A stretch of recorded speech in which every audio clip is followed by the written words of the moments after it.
The smell of dust and horse sweat clung to Quentin Barrett's clothes as he rode into Republic, Kansas on that scorching afternoon in July of 1882. His heart as weathered as the leather saddlebags that held everything he owned in this world.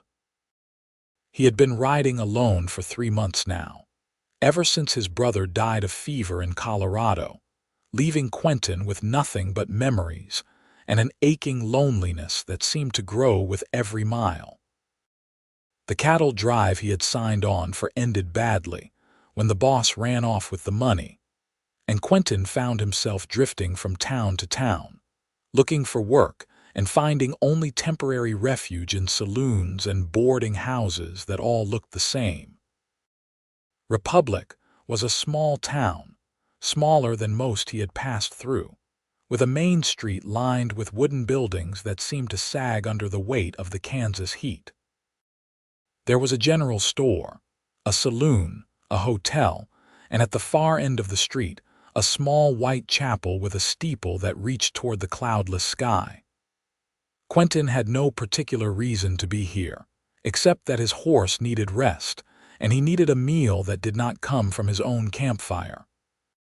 He was guiding his horse toward the livery stable when he saw her. She sat on the chapel steps in a pale blue dress, her shoulders shaking with sobs that she was trying desperately to muffle with her hands. Her dark hair had come loose from its pins and hung around her face in tangled waves, and even from a distance, Quentin could see the absolute despair in the way she hunched over, as if the weight of her grief was physically crushing her. Something in his chest tightened. He had seen plenty of suffering in his 26 years, had learned to look away and mind his own business like any sensible person would. But there was something about the sight of this woman, alone and crying on the steps of a church in the middle of a hot afternoon, that made him pull his horse to a stop. For a long moment, he just sat there, watching her cry and debating whether to ride on. It was not his business. She was not his concern. But his brother's voice echoed in his memory, telling him that the measure of a man was not in what he could take from the world, but in what small kindnesses he could offer when nobody was watching. Quentin dismounted, tied his horse to a post, and walked slowly toward the chapel. His boots made soft sounds on the dusty ground, and when he was a few feet away, he cleared his throat gently. The woman's head jerked up, and he found himself looking into the most striking face he had ever seen. Her eyes were red and swollen from crying, her cheeks streaked with tears, but even in her distress she was beautiful. She looked to be in her early 20s, with delicate features and eyes the color of honey in sunlight. "I am sorry to intrude, madam," Quentin said, removing his hat and holding it in both hands. "But I could not help but notice you are in some distress. Is there anything I can do to help?" The woman stared at him for a moment, her lips parting in surprise. Then fresh tears spilled down her cheeks and she shook her head violently. "No one can help me," she whispered, her voice hoarse from crying. "There is nothing anyone can do." Quentin stood there, uncertain what to say. He was not good with words, had never been the type to offer comfort or know the right thing to say in difficult situations. But something about her absolute hopelessness made him want to try. "Sometimes it helps to talk about it," he said carefully, taking a tentative step closer. "I am just passing through town, so if you need someone who will not judge or spread gossip, I am about as safe as they come." The woman let out a sound that was half laugh, half sob. She looked down at her hands, which were twisting a white handkerchief into a tight spiral. "You do not understand," she said. "I have ruined everything. My life, my family's reputation, everything." Quentin glanced around the empty street, then gestured to the step beside her. "May I sit?" She nodded weakly, and he lowered himself onto the sun-warmed wood, keeping a respectful distance between them. Up close, he could see that her dress, though simple, was well made, and there was a small gold cross on a chain around her neck. Everything about her spoke of a respectable upbringing, which made her obvious distress all the more puzzling. "My name is Quentin Barrett," he said quietly, "and I promise you, whatever you tell me goes no further." The woman was silent for a long moment, staring out at the dusty street. Then, as if a dam had broken inside her, the words began to pour out. "My name is Zelda Morrison," she said, her voice trembling. "I was supposed to be married today, right here in this chapel at 2 o'clock this afternoon. Everyone was invited, the whole town. My father spent money we do not really have on a wedding dress, on flowers, on a reception. And then, 20 minutes before the ceremony was supposed to start, my fiancé stood up in front of everyone and announced that he could not marry me, that he had made a mistake, that he was in love with someone else." Her voice broke on the last words, and she pressed her handkerchief to her mouth, trying to hold back another sob. Quentin felt a surge of anger toward the man who could do such a thing, could humiliate a woman so completely and publicly.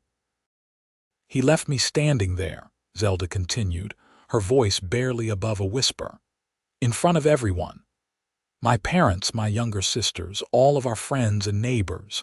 And then he walked out with Martha Sinclair, the banker's daughter, and everyone saw them leave together. Everyone knows now that he was courting her behind my back for months." "That is despicable," Quentin said, his voice harder than he intended. "No decent man would do such a thing." Zelda laughed bitterly. "Decent or not, he has destroyed me. No one in this town will ever look at me the same way again. I am the woman who was jilted at the altar, the one who was not good enough to keep her man. My father is furious, not at Gerald, my former fiancé, but at me. He says I must have done something to drive Gerald away, that I must have failed to be what a man needs in a wife."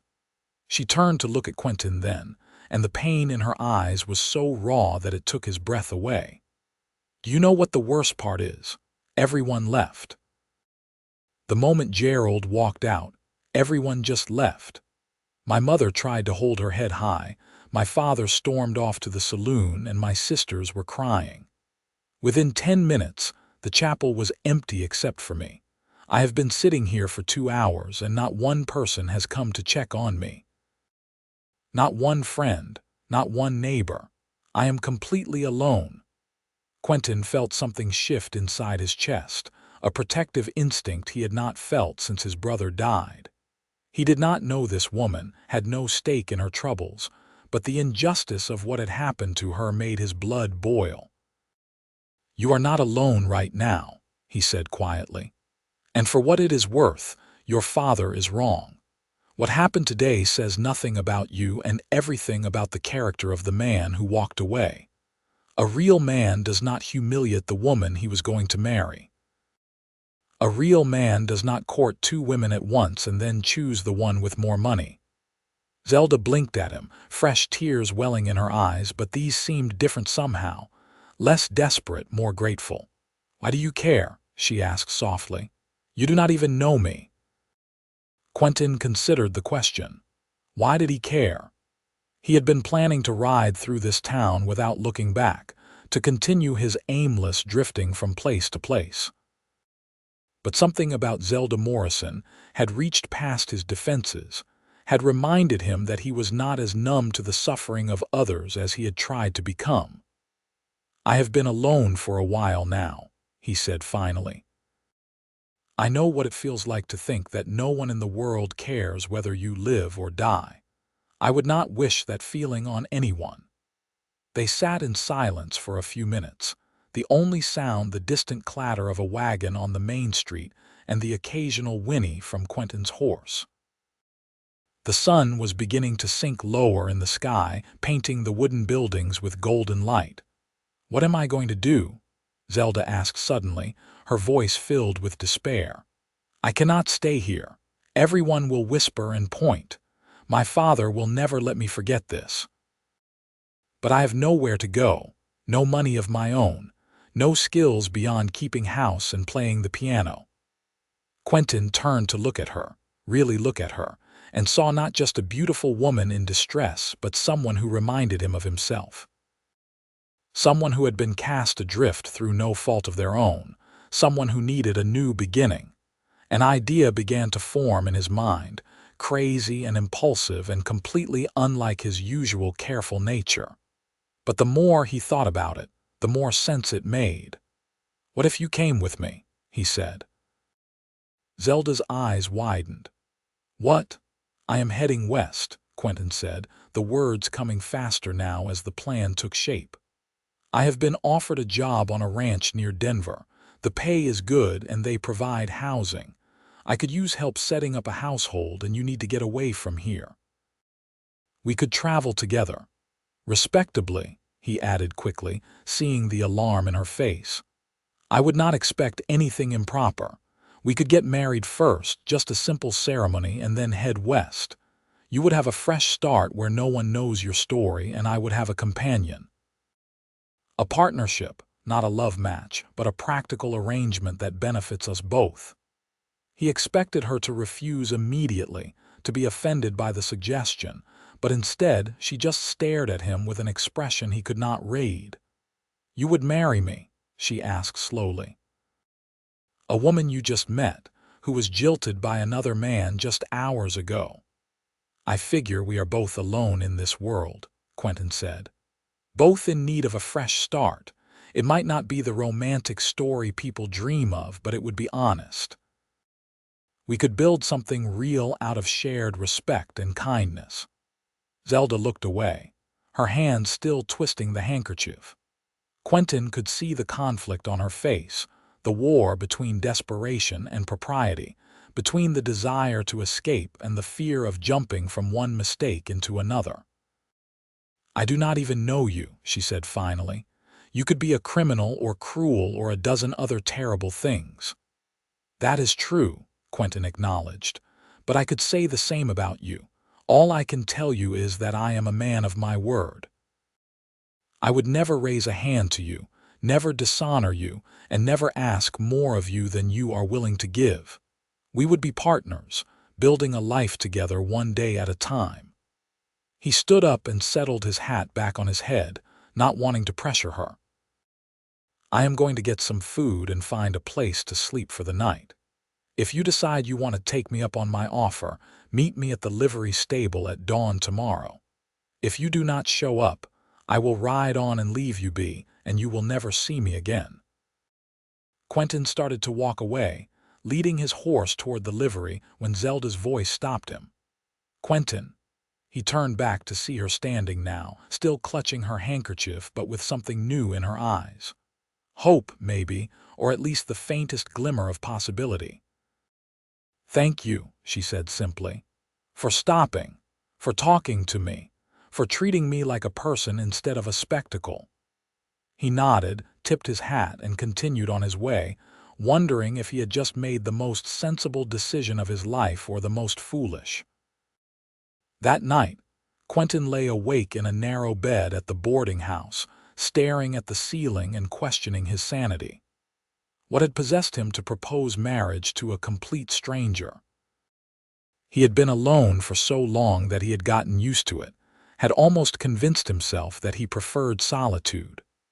But seeing Zelda on those chapel steps, so broken and alone, had awakened something in him that he thought had died with his brother. He thought about her throughout the long night, wondering what she was doing, whether she was seriously considering his offer or whether she thought he was insane. Probably the latter, he decided. Any sensible woman would reject such a wild proposal. She would wake up tomorrow, face her embarrassment with whatever dignity she could muster, and rebuild her life here in Republic. But as the first light of dawn began to creep through his window, Quentin found himself hoping, against all logic, that she would be there. He dressed quickly, paid for his room, and walked to the livery stable through streets that were just beginning to wake up. A few early risers were opening shops, and somewhere a rooster was crowing. The stable was dim and smelled of hay and horses, and for a moment, Quentin thought he was alone. Then he saw her. Zelda was standing beside a small trunk, wearing a different dress, this one a practical brown traveling outfit.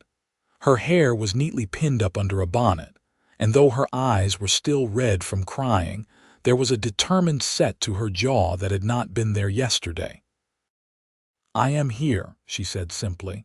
"If your offer still stands." Quentin felt his heart skip in a way that surprised him. "It stands," he said. "Are you sure about this? There is no shame in changing your mind." Zelda shook her head.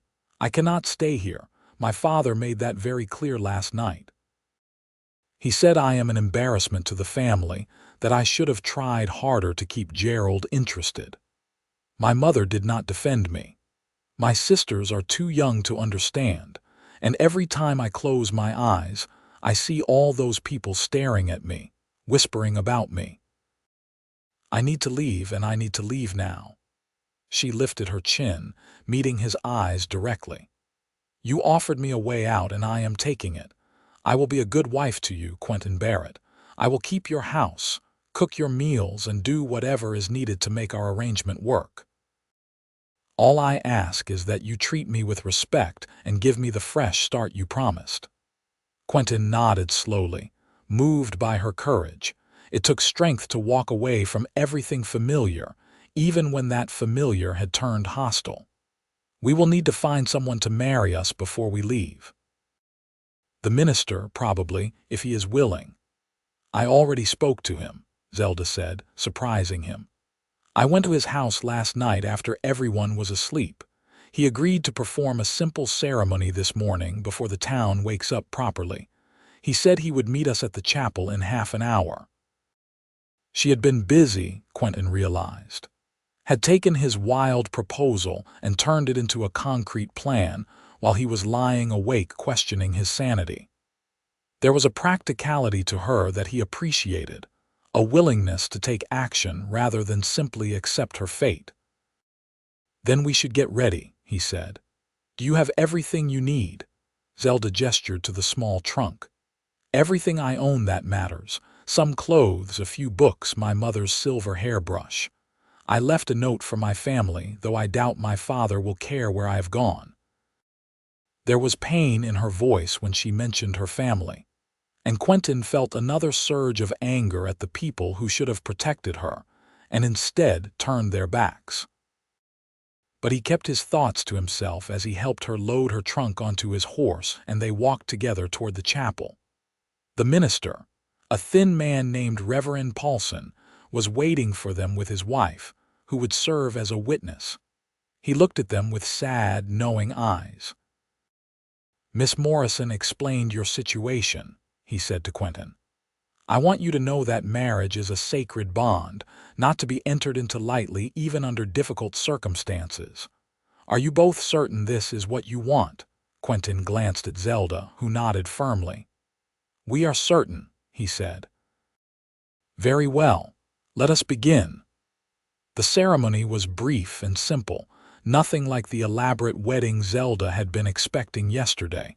There were no flowers, no guests, no music.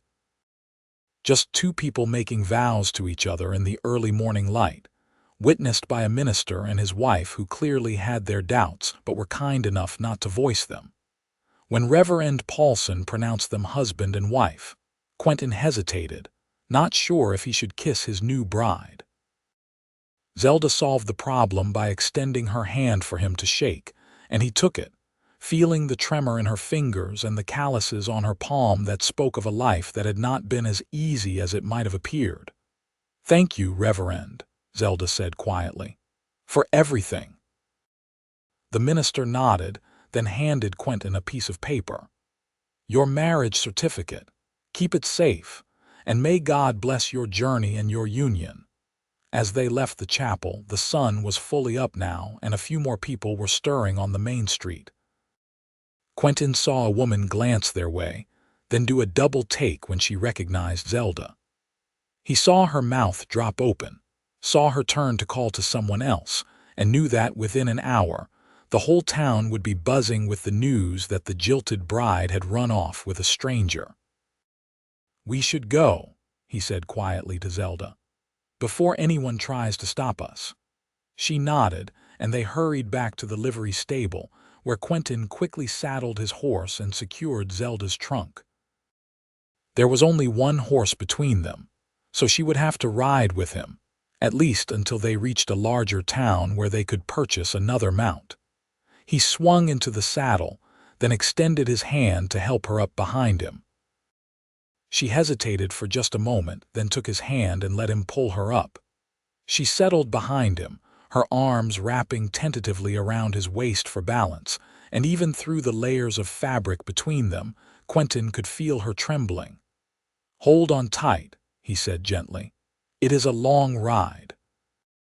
And with that, they rode out of Republic, Kansas, leaving behind a town full of gossip and judgment, heading toward a future that neither of them could predict. They rode for several hours in silence, Quentin guiding the horse west along the dusty trail while Zelda clung to him, her face pressed against his back. He could feel every breath she took, could sense the exhaustion and emotion radiating from her. Several times he thought she might be crying, but she made no sound, and he respected her privacy too much to ask. Around midday, they stopped beside a small creek to rest and water the horse.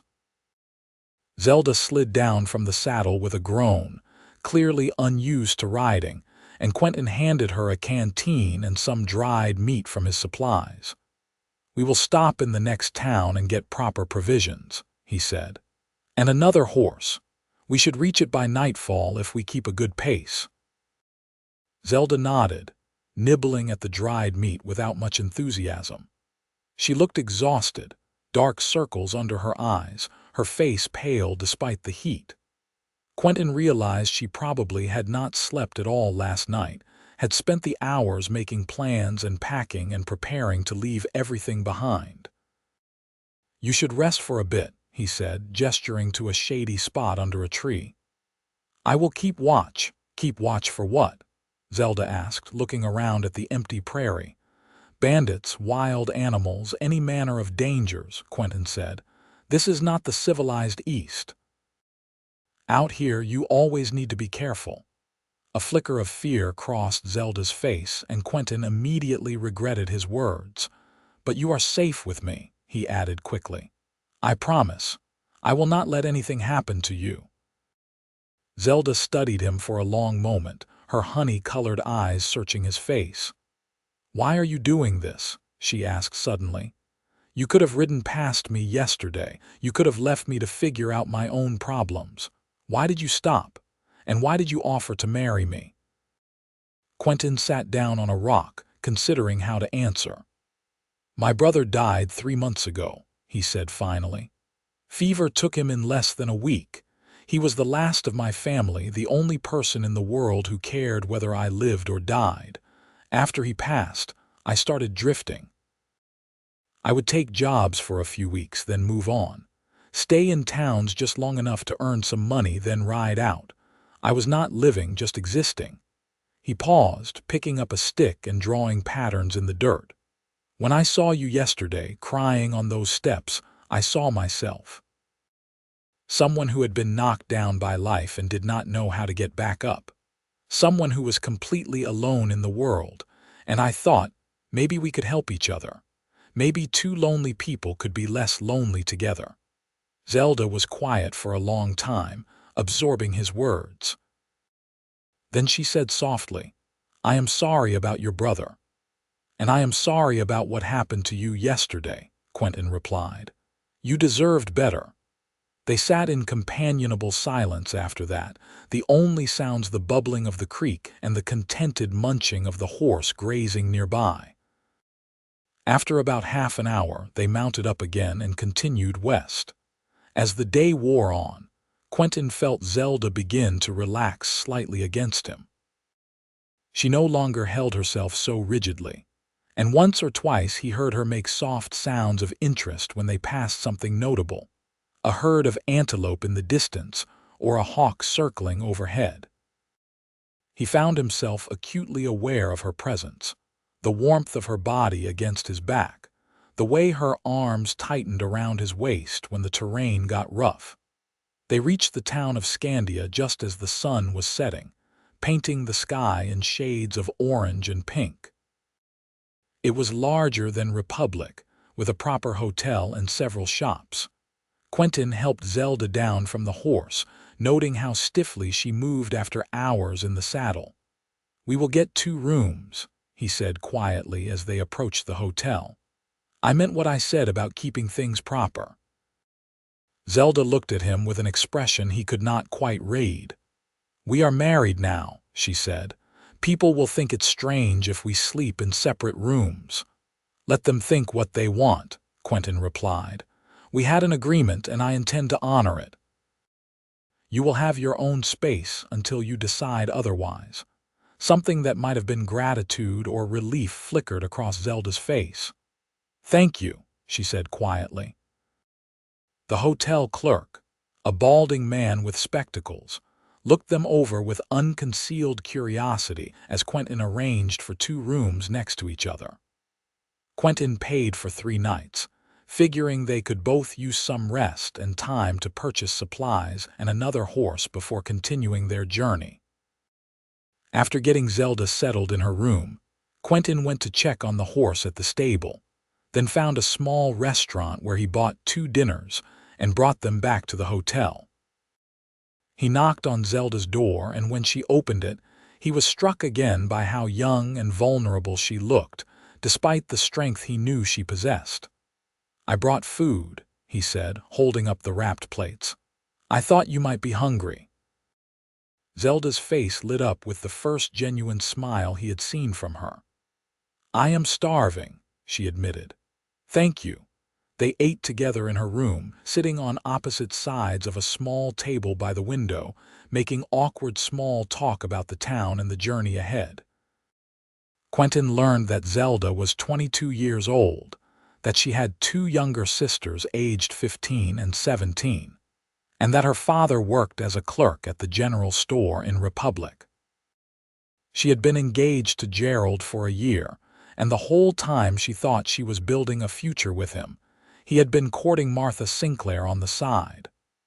"I should have seen the signs," Zelda said, pushing food around her plate. "He was always making excuses for why he could not see me, always saying he was busy with work. But I trusted him. I thought he was an honorable man." "The fault is his, not yours," Quentin said firmly. "Trust is not a weakness. Breaking that trust is." After dinner, Quentin retreated to his own room, but he found himself unable to sleep. He kept thinking about Zelda in the next room, wondering if she was as awake as he was, wondering what she was thinking about their sudden marriage and uncertain future. The next morning they went shopping together. Quentin bought supplies for the trail, ammunition, more food, and a sturdy pack saddle. Zelda bought some practical clothes for traveling, some fabric to make curtains and other household items for when they reached their destination, and some basic cooking supplies. Quentin noticed that she was careful with money, always asking prices and choosing the most practical options rather than the prettiest ones. He appreciated her thrift, knowing that his savings would not last forever. The most important purchase was another horse. They visited the local stable and found a gentle mare that Zelda could ride comfortably. The stable owner, a gruff man named Tom Hendricks, gave them advice on the best route to take to Denver and warned them about recent reports of bandits operating in the area. "Stay on the main trails," he said. "And if you see anyone suspicious, do not stop to chat. Just keep riding." Quentin thanked him for the advice and helped Zelda learn to handle the mare, whose name was Rosie. Zelda had some riding experience but not much, and she was still sore from the previous day's journey. Quentin spent the afternoon teaching her the basics, and he found himself impressed by her determination. She fell off twice but got right back on, gritting her teeth and refusing to quit. "You are doing well," he told her as the sun began to set on their second day in Scandia. "By the time we reach Denver, you will be an expert rider." Zelda laughed, a sound that transformed her face and made her look years younger. "I doubt that," she said, "but I will keep trying." That evening they had dinner together again, this time at the restaurant, and Quentin found himself relaxing into conversation with her. They talked about books, both being readers, about music. Zelda had indeed played piano at church, and about their hopes for the future. Zelda admitted that she had always wanted to see the mountains, to experience life beyond the small town where she had grown up. "I feel guilty about that," she said quietly. "About being almost glad that everything fell apart because it gave me an excuse to leave." "Does that make me a terrible person?" "It makes you human," Quentin replied. "Sometimes the worst things that happen to us end up being the push we needed to change our lives." He told her more about his brother, about how they had dreamed of owning their own ranch someday, about the plans they had made that would never come to fruition. It felt good to talk about it, to share his grief with someone who listened without judgment. "He would have liked you," Quentin said, surprising himself. "My brother. He always said I needed someone to balance out my serious nature." Zelda smiled. "I am not feeling particularly balanced myself right now," she admitted, "but maybe we can figure it out together." On their third morning in Scandia, they packed up their supplies, loaded the horses, and set out early. The journey to Denver would take about a week, following trails through Kansas and into Colorado. Quentin had made the trip before and knew the landmarks to watch for. Riding side by side instead of one behind the other changed the dynamic between them. They could talk more easily now, could look at each other instead of just feeling each other's presence. Quentin found himself watching Zelda as they rode, noticing the way she looked around with such interest at everything they passed, the way she sat straighter in the saddle each day as her confidence grew. On the fourth day out from Scandia, they encountered their first real trouble. They had stopped to rest and eat a cold lunch when three men appeared on the trail ahead, their horses blocking the path. Quentin immediately felt his instincts kick in, noting the worn guns on their hips and the calculating look in their eyes. "Afternoon, friends," the lead man said, though his tone was anything but friendly. He was a big man with a scar across his cheek and cold eyes. "That is a lot of supplies you are carrying. We have had a run of bad luck lately. Think you could spare some?" Quentin moved his horse slightly, positioning himself between the men and Zelda. "We are just passing through," he said evenly. "Do not want any trouble." "No trouble," the scarred man said, his hand drifting toward his gun. "Just hand over your supplies and money and we will let you ride on." Quentin saw the other two men spreading out, trying to flank them, and knew that talking their way out was not going to work. His own gun was at his hip, loaded and ready, but he was acutely aware of Zelda behind him, vulnerable and depending on him to keep her safe. "I have a better idea," Quentin said, his voice calm despite the adrenaline coursing through him. "You let us pass and I do not put a bullet in you." The scarred man laughed, but there was an edge to it. Big talk for a man with a woman to protect. Everything happened fast after that.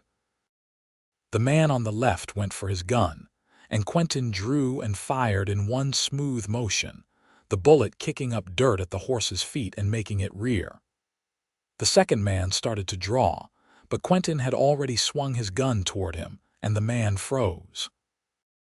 "Next shot goes into flesh, not dirt," Quentin said, his voice hard. "Your choice." The scarred man assessed Quentin with new eyes, clearly reevaluating his chances. Then he slowly raised his hands. "Easy, friend," he said. "No need for anyone to die over this." "Then ride away," Quentin said. "Now." The three men exchanged glances, then turned their horses and galloped off, clearly deciding that easier targets could be found elsewhere. Quentin kept his gun out until they were out of sight, then holstered it and turned to check on Zelda. She was pale but composed, her hands steady on the reins. "That was frightening," she said quietly. "I am sorry you had to see that," Quentin said. "Are you all right?" "I am fine," Zelda said, though her voice shook slightly. "You protected us, thank you." They rode hard for the next few hours, wanting to put distance between themselves and the bandits in case they came back with reinforcements. That night, they made a cold camp without a fire, not wanting to draw attention to their location. They sat close together under the stars, wrapped in blankets against the chill of the night air. "Have you had to do that before?" Zelda asked quietly. "Draw on men like that, a few times," Quentin admitted. "The world can be a dangerous place. But I have never killed anyone, and I hope I never have to. Today I was just trying to scare them off, and it worked." "I felt safe with you," Zelda said softly. "Even when I was terrified, I knew you would protect me. I have never had that before." Quentin looked at her in the darkness, barely able to make out her features in the starlight. "What do you mean?" "Gerald never made me feel safe," Zelda said.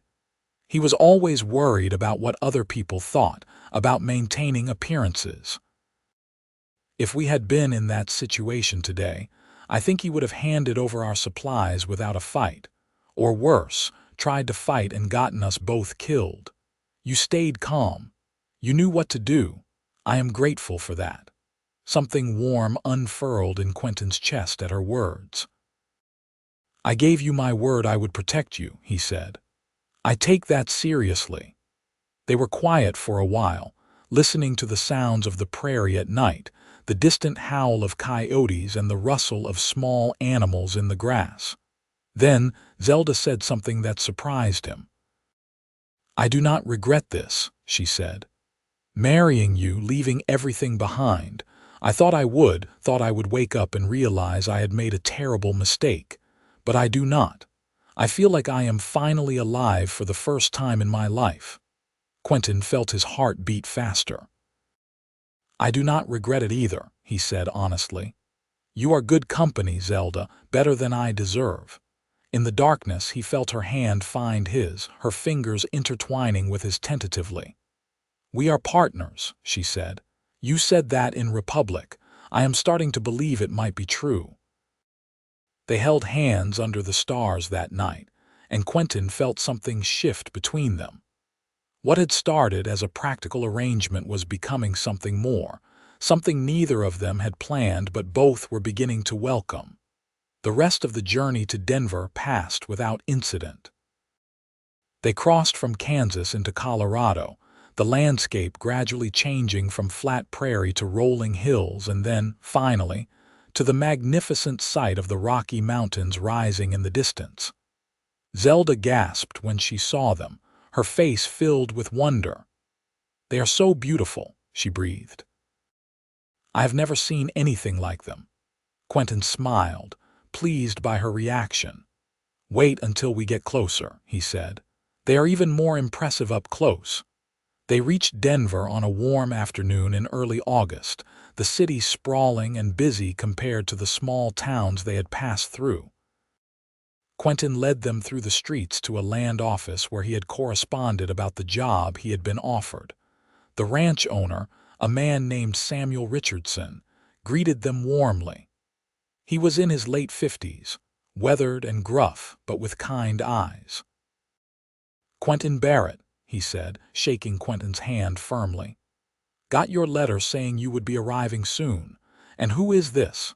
"My wife, Zelda," Quentin said, and felt a surge of pride at being able to introduce her that way. "We got married just before leaving Kansas." Richardson raised his eyebrows but smiled. "Well, congratulations. That will work out well, actually. The house I have for you is small but comfortable, and there is plenty of work for both of you if your wife is willing." "My wife could use help with the cooking and managing the household staff now that our own children have grown and moved away." "I would be happy to help," Zelda said, speaking up for herself. "I am a hard worker and a decent cook." "Then welcome to the Richardson Ranch," Samuel said. "Let me take you out to see the property and the house. I think you will like it."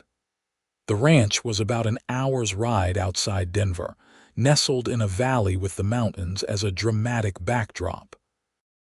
It was a large operation, with several hundred head of cattle, horses, and a dozen ranch hands living in a bunkhouse. The main house was impressive, a two-story structure with a wide porch, and about 100 yards away stood a smaller house, neat and well-maintained with a small garden out front. "That will be yours," Samuel said, gesturing to the smaller house. "It has 2 bedrooms, a good kitchen, and a sitting room, nothing fancy but solid and comfortable. The previous foreman lived there with his family before he moved on to buy his own place." Quentin looked at Zelda and saw excitement dancing in her eyes. "Can we see inside?" she asked. The house was perfect. Simple but clean, with real glass windows and a good wood stove in the kitchen. The furniture was basic but functional. There was a double bed in the main bedroom and a smaller bed in the second room. Zelda walked through the space, touching the walls and looking out the windows at the view of the mountains. "It is wonderful," she said, turning to Quentin with a smile that made his heart skip. "We could be happy here." "Then let us get to work," Quentin said. The first weeks on the ranch were hard but satisfying work. Quentin learned the operations quickly, his experience from previous cattle drives serving him well. He was responsible for overseeing the day-to-day management of the cattle, coordinating the ranch hands and maintaining the infrastructure. It was demanding work, long days in the saddle under the hot sun, but he found he enjoyed the responsibility and the sense of purpose. Zelda thrived as well. She quickly became indispensable to Mrs. Richardson, helping manage the household and teaching some of the younger ranch hands' wives how to cook and preserve food for the winter. In the evenings, she would return to their small house and transform it bit by bit into a real home. She made curtains for the windows, planted vegetables in the garden, and filled the space with small touches that made it feel warm and welcoming. They settled into a routine, working hard during the day and spending evenings together, talking about their days, reading, or just sitting on the porch watching the sunset paint the mountains gold and purple. They still slept in separate rooms, maintaining the boundaries Quentin had promised, but those boundaries were beginning to feel increasingly artificial. Quentin found himself falling in love with his wife, though he had not planned to. He loved the way she laughed at his dry observations, the way she hummed while cooking, the way she looked at the mountains every morning as if seeing them for the first time. He loved her determination and her kindness, the way she had befriended every person on the ranch and made them all feel welcome in their home. But he did not know how to tell her, did not know if she felt the same way, or if she still saw their marriage as merely a practical arrangement. The question was answered on a cool evening in late September. They had been on the ranch for almost 2 months, and the first hints of autumn were appearing in the aspen groves that dotted the mountainsides. Quentin had spent the day helping repair a fence line and came home exhausted, muscles aching. Zelda had dinner ready, a hearty stew that filled the house with delicious smells. After they ate, they sat on the porch as usual, wrapped in blankets against the evening chill. The stars were coming out, bright and clear in the mountain air. "Quentin," Zelda said suddenly, her voice soft. "Can I ask you something?" "Of course," he said. "Do you ever regret marrying me? Do you ever wish you had just ridden through Republic without stopping?" Quentin turned to look at her, surprised by the question. "Never," he said firmly. "Not once." "Why would you think that?" Zelda bit her lip, looking down at her hands. "Because this was supposed to be a practical arrangement, a partnership. But lately, I find myself feeling things I did not expect to feel, and I do not know if I am alone in that or if you might feel something too." Quentin's heart was pounding. "What kind of things?" he asked quietly.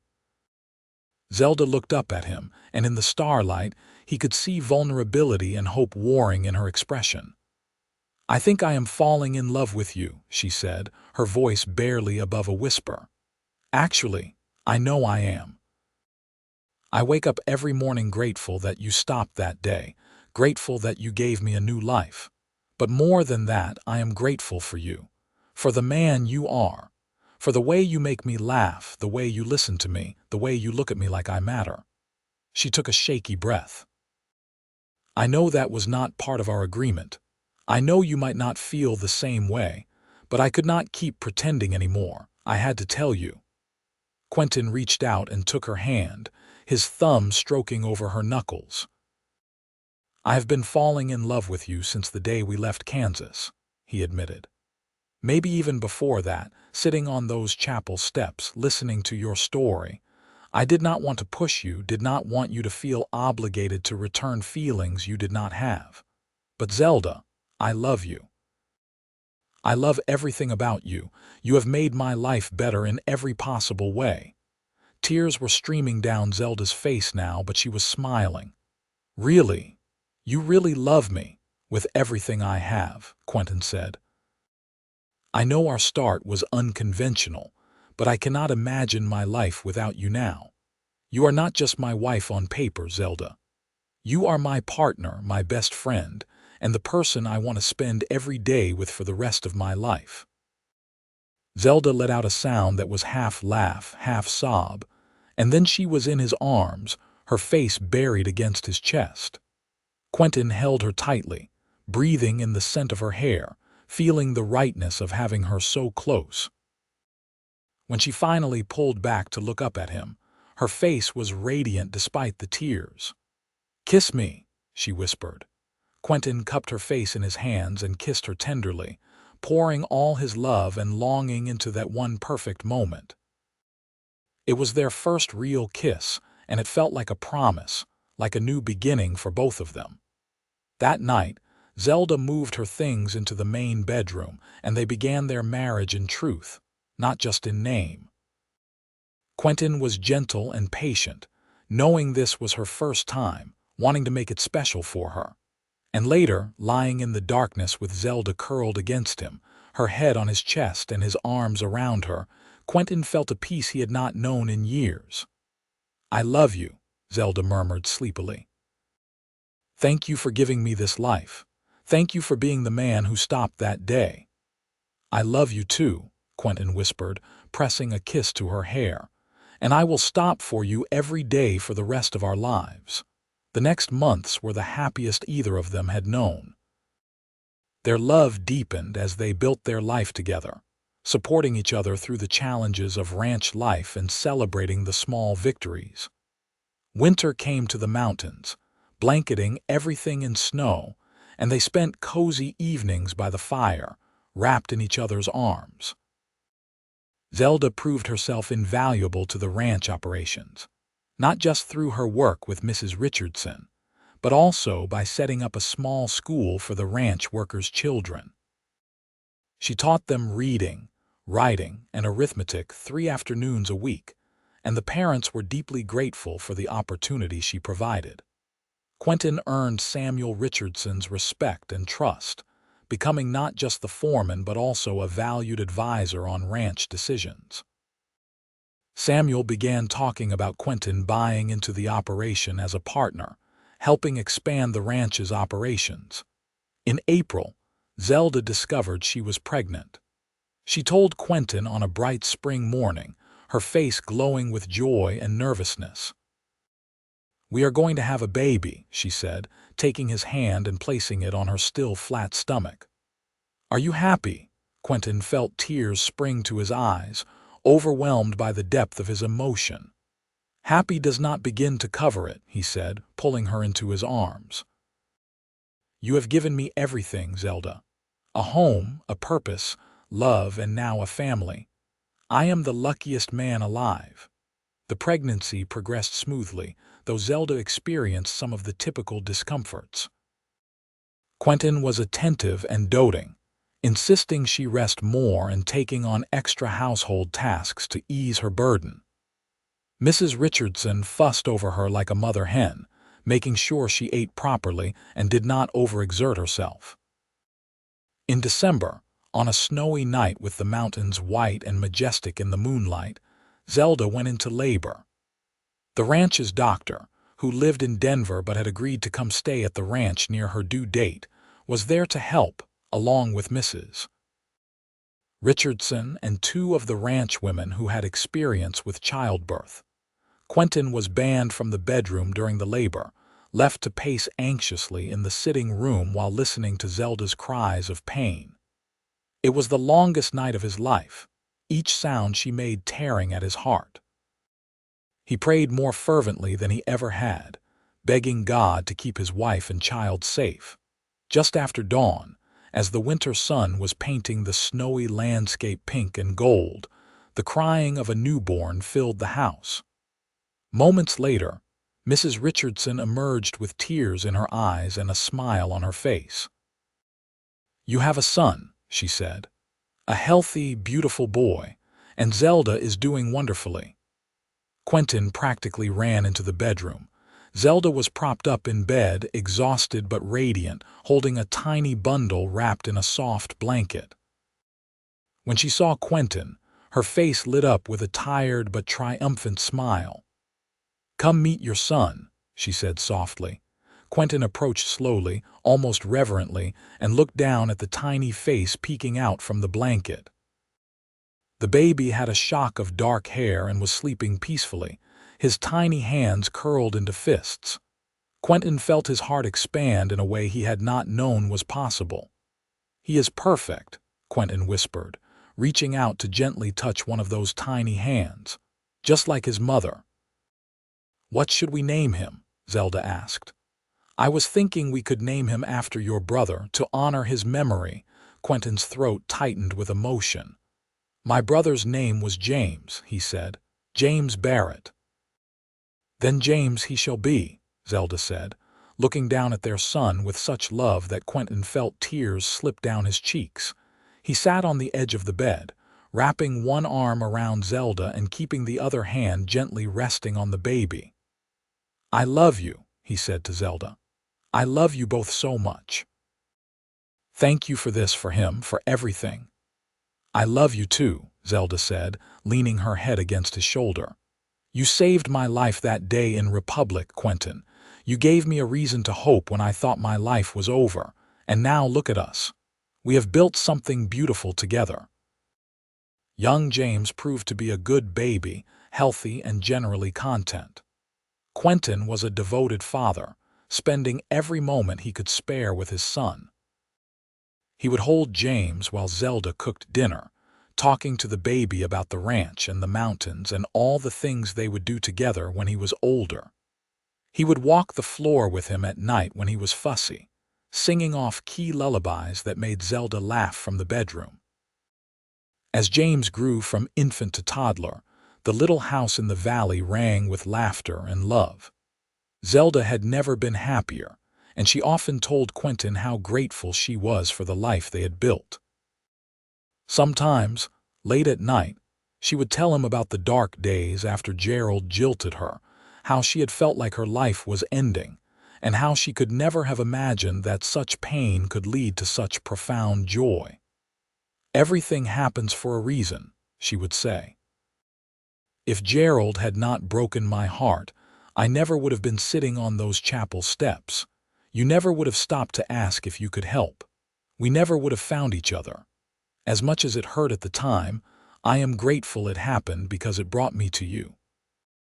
Quentin would hold her close and marvel at the truth of her words. He had been so lost before meeting Zelda, drifting without purpose or hope. She had given him everything he needed, everything he had not even known he was missing. 2 years after James was born, Zelda gave birth to a daughter they named Rose, after Zelda's grandmother. Rose had her mother's honey-colored eyes and her father's determination, and from the moment she entered the world, she wrapped both parents around her tiny finger. James was a devoted big brother, helping care for his baby sister and protecting her fiercely. Around the same time, Samuel Richardson made good on his earlier promises and offered to sell Quentin a 1/4 stake in the ranch. The price was fair, and with the money Quentin had saved over the past several years, he was able to make the purchase. He was no longer just the foreman but a partial owner, with a real stake in the ranch's success. The years that followed were filled with hard work and joy in equal measure. The ranch prospered, and Quentin's reputation as a fair and skilled rancher grew. Other operations in the area would often seek his advice, and he became known as a man whose word was his bond and whose judgment could be trusted. Zelda continued her school for the ranch children, expanding it to include children from neighboring ranches as well. She was beloved in the community, known for her kindness and generosity. She never forgot where she came from, the shame and pain of being jilted, and she went out of her way to befriend anyone who seemed alone or outcast. When James was 6 and Rose was 4, Zelda gave birth to twins, a boy and girl they named Thomas and Sarah. The house felt wonderfully chaotic with 4 children running around, and Quentin had to add on 2 more bedrooms to accommodate their growing family. He did not mind the work or the noise. Every day, he looked around at his wife and children and felt gratitude so profound it sometimes took his breath away. One evening, when the twins were about 2 years old, Quentin sat on the porch watching the sunset while Zelda put the younger children to bed. James and Rose were playing in the yard, chasing fireflies in the gathering dusk. The mountains were purple and gold in the fading light, and somewhere a coyote was calling to its pack. Zelda emerged from the house and settled into the chair beside him with a contented sigh. "All 4 of them are finally asleep," she said.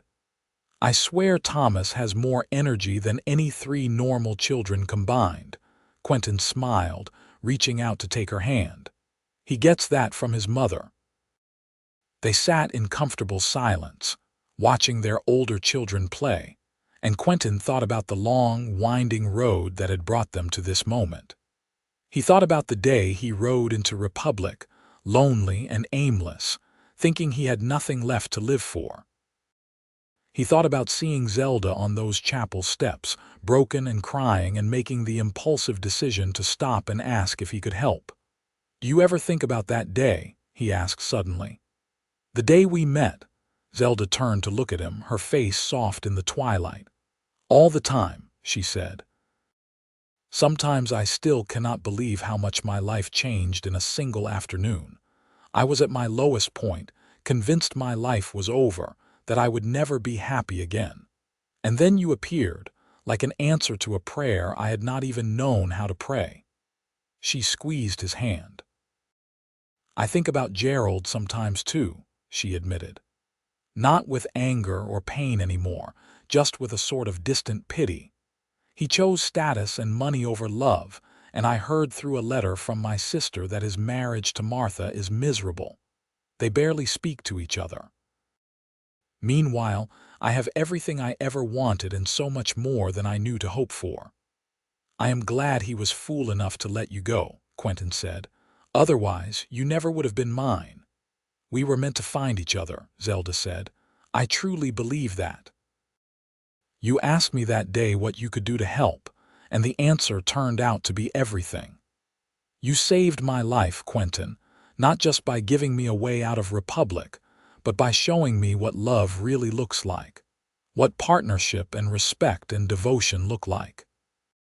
You are the best man I have ever known, and I fall more in love with you every single day." Quentin pulled her out of her chair and into his lap, wrapping his arms around her as he had done countless times over the years. "You saved my life too," he said quietly.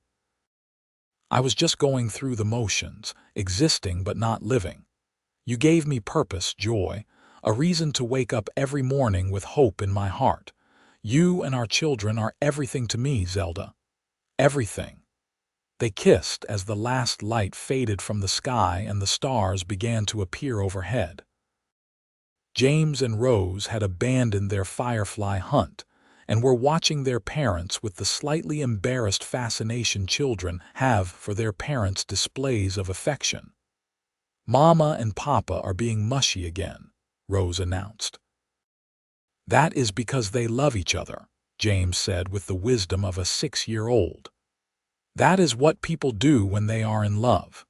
Quentin and Zelda laughed, and Quentin called the children over for hugs before sending them inside to get ready for bed. Then he and Zelda sat back down, his arm around her shoulders and her head resting against his chest, and watched the stars come out over the mountains. The years continued to roll by, each one bringing new joys and challenges. When Samuel Richardson died peacefully in his sleep at the age of 72, he left his portion of the ranch to be divided between Quentin and his own son, who ran a cattle operation in Wyoming. Quentin and Mrs. Richardson worked out a fair arrangement that gave Quentin controlling interest in the ranch, while ensuring Mrs. Richardson would be comfortable for the rest of her life. The children grew. James showed a talent for working with horses and spent all his free time in the stables. Rose inherited her mother's love of learning and announced at age 10 that she wanted to be a teacher like Mama. Thomas was the adventurous one, always climbing trees and exploring the hills, giving his parents more than a few scares. Sarah was quiet and thoughtful, happiest when curled up with a book or helping her mother in the garden. When James was 14, a letter arrived from Republic. It was from Zelda's youngest sister, who had just turned 21 and was writing to reconnect with the sister she had not seen in years. The letter explained that their father had died 2 years earlier, and their mother had recently passed away as well. The sister, whose name was Margaret, wanted to know if there was any chance of rebuilding their relationship. Zelda cried when she read the letter, all the complicated emotions of her past coming back in a rush. She showed it to Quentin, unsure what to do. "You want to see her?" he asked gently. "We could invite her to visit to meet her nieces and nephews." Zelda thought about it for a long time. "Yes," she said finally. "She was only 15 when I left. What happened was not her fault, and I have missed her. I would like her to see what my life became, to know that I am happy." They sent an invitation, and 3 months later, Margaret arrived at the ranch. She was a pretty young woman who looked remarkably like Zelda, and when the sisters saw each other for the first time in over 14 years, they both burst into tears and embraced. Margaret stayed for a month, getting to know Zelda's family and falling in love with the mountains and ranch life. She told Zelda that after their parents died, she had inherited the small house they owned, but that she felt no attachment to Republic. Everyone who had witnessed Zelda's humiliation was still talking about it, even after all these years, and Margaret found their judgment and small-mindedness suffocating. "You were so brave to leave," Margaret told Zelda one evening as they sat together on the porch. "I was too young to understand at the time, but looking back, I admire you so much. You chose happiness over what other people thought, and look at what you built. You have a wonderful husband, beautiful children, a good life." Meanwhile, Gerald and Martha are miserable together, and everyone in town whispers about them too. There is no winning with those people. "You want to stay?" Zelda asked impulsively. "We have room, and you could help with the school, or you could learn ranch management if that interests you.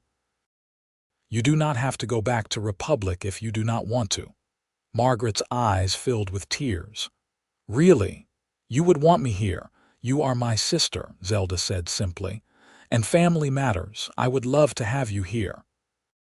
So Margaret stayed, becoming part of their household and quickly endearing herself to everyone on the ranch. She proved to have a gift for numbers and began helping Quentin with the ranch's financial records. Within a year, She married one of the ranch hands, a good man named Daniel, and they built their own small house on the property. Zelda was thrilled to have her sister close, and the bond between them grew stronger as they made new memories together. When Quentin turned 42 and Zelda 40, they sat down one evening and calculated that they had been together for 18 years. 18 years since that fateful day in Republic, when Quentin had stopped to ask a crying woman on chapel steps if he could help. 18 years of building a life together, of love and partnership and family. "We should celebrate," Quentin said. "Have a party, invite everyone we know." But Zelda shook her head. "I do not need a party," she said. "I have everything I need right here, our children, our home, our life together. This is the celebration, every single day with you." Their oldest, James, was now 20 and working the ranch alongside his father. He was engaged to a rancher's daughter from a neighboring property, and there was already talk of building them a house on the land. Rose was 18 and teaching at a school in Denver, though she came home every weekend and talked constantly about a young lawyer she had met.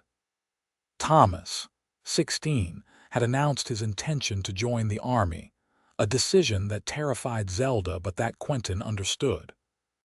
Sarah, still only 14, was showing signs of wanting to stay close to home, perhaps taking over her mother's school eventually. The family gathered for Sunday dinners every week when everyone was in town, and those evenings were filled with laughter, good food, and the easy affection of people who knew they were loved. Quentin would sit at the head of the table, Zelda at his side, and look around at the faces of his children and sister-in-law and her husband, and feel such profound gratitude that it sometimes brought tears to his eyes. One such Sunday, after the meal was finished and the younger children were clearing the dishes, James stood up and cleared his throat nervously. "I have something I want to say," he announced, and his fiancée, a sweet girl named Emma, blushed beside him. "Emma and I have set a date for the wedding. We want to get married in October, here on the ranch with all of you there." The table erupted in excitement, everyone talking at once and offering congratulations. But Quentin noticed that James was looking directly at him and Zelda with something particular in his eyes. "There is something else," James said, waiting for the noise to die down. "Emma and I have been talking, and we want to know the full story of how you two met. We know you got married in Republic and came here, but you have always been kind of vague about the details.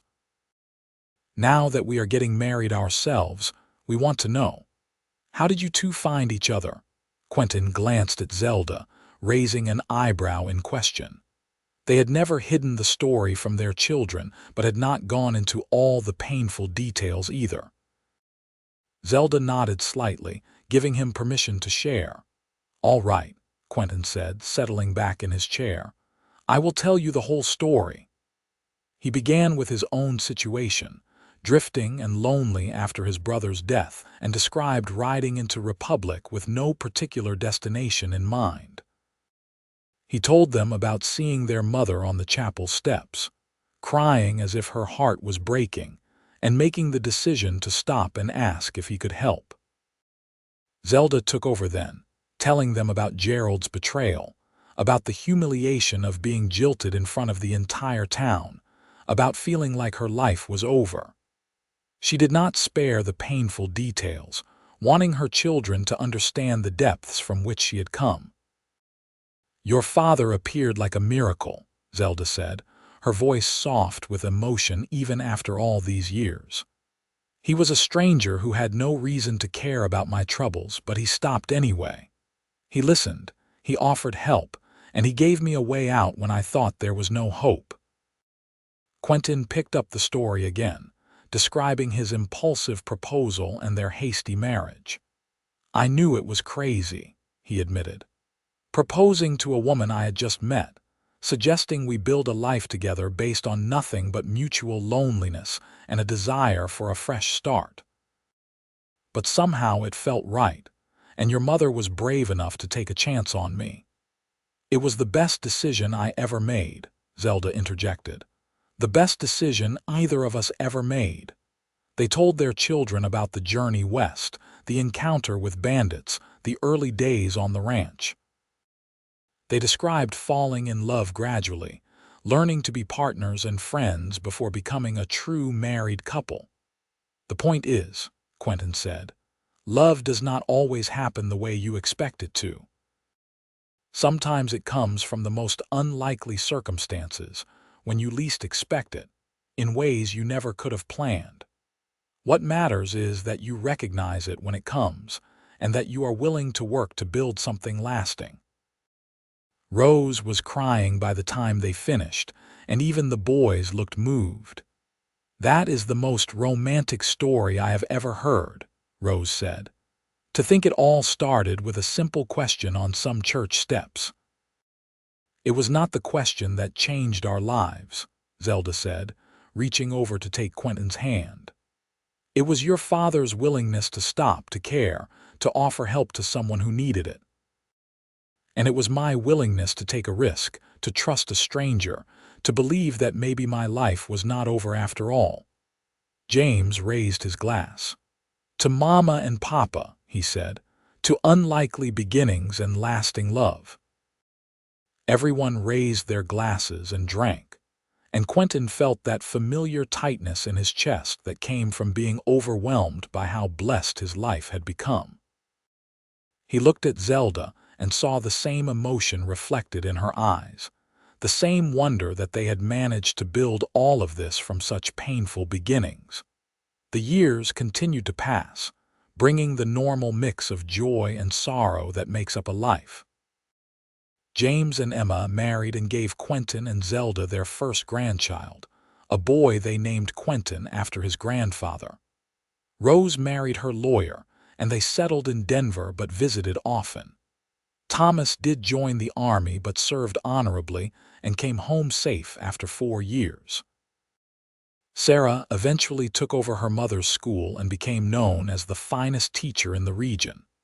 Margaret and Daniel had 3 children of their own, and the ranch became home to an extended family that worked together and supported each other through good times and bad. Quentin taught all his grandsons to ride and rope, to respect the land and the animals they worked with. Zelda taught her granddaughters to read and write and think for themselves, to never let anyone tell them they were less than they were. On their 25th wedding anniversary, Quentin took Zelda back to Republic. It was her idea, a desire to face the place of her greatest pain and show that it no longer had power over her. They rode into town on a summer afternoon much like the day they had left, and Zelda felt only a mild curiosity about the place that had once been her whole world. Republic had changed little. The same buildings lined the main street, the same chapel stood at the end of the road. But the people were mostly different, a new generation that did not know or care about the scandal that had happened a quarter-century earlier. They stopped at the cemetery, where Zelda laid flowers on her parents' graves and made her peace with them. Then they went to the chapel, and Zelda sat on the steps where Quentin had found her so long ago. "I was so broken that day," she said quietly. "I thought my life was over, that I would never be happy again. I could not have imagined, sitting here crying, that 25 years later I would have everything I ever wanted." Quentin sat beside her, in the same spot he had taken that day, and took her hand. "I was so lost," he said. "Drifting without purpose, convinced that life had nothing left to offer me. And then I saw you and something made me stop. Something told me that this moment mattered, that you mattered." "We saved each other," Zelda said. "You gave me hope, and I gave you a reason to hope. We built something beautiful out of our shared loneliness." They sat there for a long time, holding hands on the chapel steps, remembering and grateful. Then they stood, brushed off their clothes, and walked back to their horses. Republic was their past, but it no longer had any hold on them. Their life, their real life, was waiting for them in Colorado. When they returned to the ranch, there was a surprise party waiting for them. All their children and grandchildren were there, along with friends and neighbors from all over the region. There was music and dancing and more food than they could possibly eat. Quentin and Zelda danced together under the stars, just as they had done countless times over the years, and their children watched them with love and admiration. "They still look at each other like newlyweds," Emma said to James. "That is because they never forgot to choose each other every day," James replied. "That is the secret, I think. Every day they wake up and choose to love each other, to be partners, to build their life together. It is not about grand gestures. It is about the daily decision to stay, to care, to put the other person first." As Quentin and Zelda grew older, they gradually stepped back from the day-to-day operations of the ranch, turning over more responsibility to James and the younger generation. But they remained active and involved, offering advice when asked and telling stories about the early days to anyone who would listen. On Quentin's 60th birthday, he woke to find Zelda already awake beside him, watching him with a soft smile on her face. "What are you thinking about?" he asked, reaching out to stroke her cheek. "I am thinking about how grateful I am," she said. 60 years old, 34 years of marriage, 4 children, 9 grandchildren so far, and more on the way. We have built an empire together, Quentin. Not just the ranch, though that is impressive. But an empire of love, of family, of legacy. Everything we went through, all the pain and struggle, it was worth it to get to this. Quentin pulled her close, his arms around her in the embrace that had become as natural as breathing over the decades. "I love you," he said. "I have loved you since that day in Republic, and I will love you until my last breath and beyond." "And I love you," Zelda whispered. "Thank you for stopping that day. Thank you for asking what you could do to help. Thank you for giving me a life beyond my wildest dreams." They stayed in bed a little longer, wrapped in each other's arms, watching the sun rise over the mountains through their bedroom window. The house would soon be filled with children and grandchildren arriving for the birthday celebration. But for now, it was just the two of them, the cowboy and the woman on the chapel steps, still choosing each other after all these years. Quentin thought about the long road that had brought them here, all the twists and turns, the sorrows and joys. If he could go back and talk to his younger self, riding lonely and lost into Republic on that hot July afternoon, he would tell himself to trust the impulse to stop, to care, to offer help. He would tell himself that the crying woman on the chapel steps would become his whole world, his reason for being, his greatest blessing. But he could not go back, could only move forward, and that was fine with him. Because moving forward meant more days with Zelda, more moments watching their family grow, more sunsets over the mountains, more nights falling asleep with the woman he loved in his arms. Their story had started with a question, a simple offer of help to a stranger in pain. But it had become so much more than that. It had become a testament to the power of kindness, to the possibility of second chances, to the way love can grow in even the most unlikely circumstances. Years later, when Quentin was 68 and Zelda was 66, they sat together on their porch on a warm summer evening, watching their great-grandchildren play in the yard.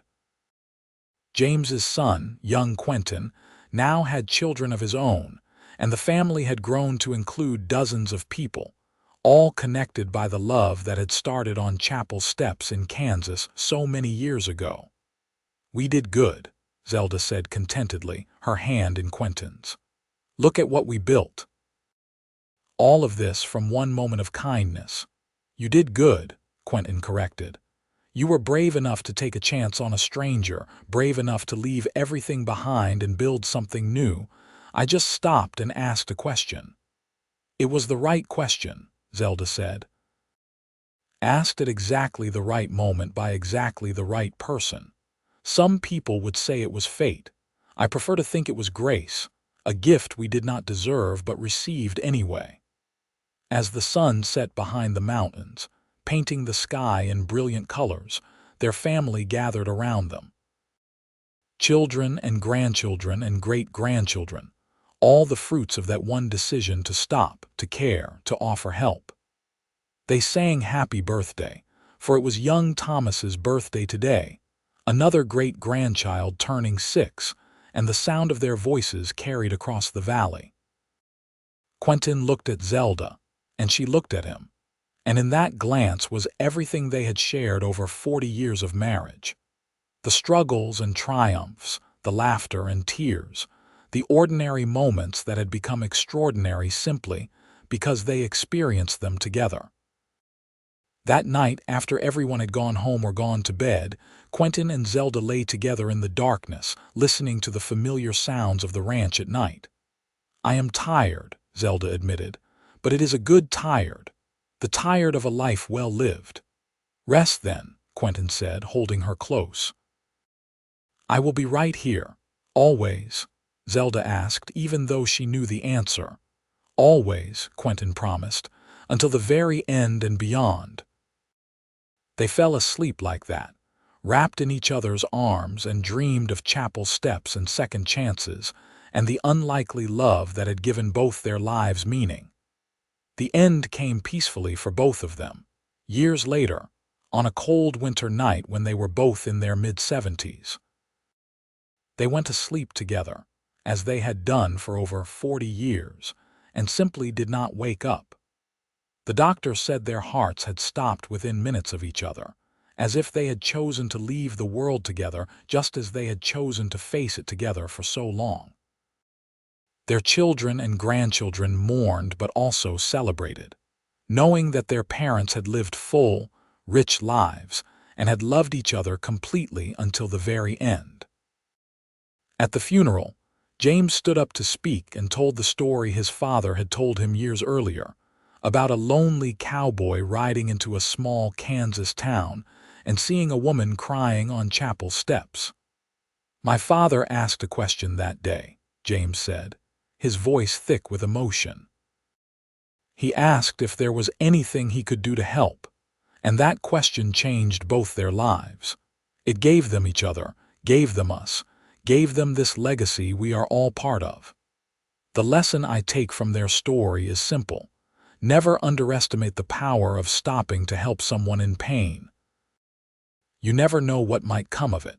You never know whose life you might change, or how they might change yours."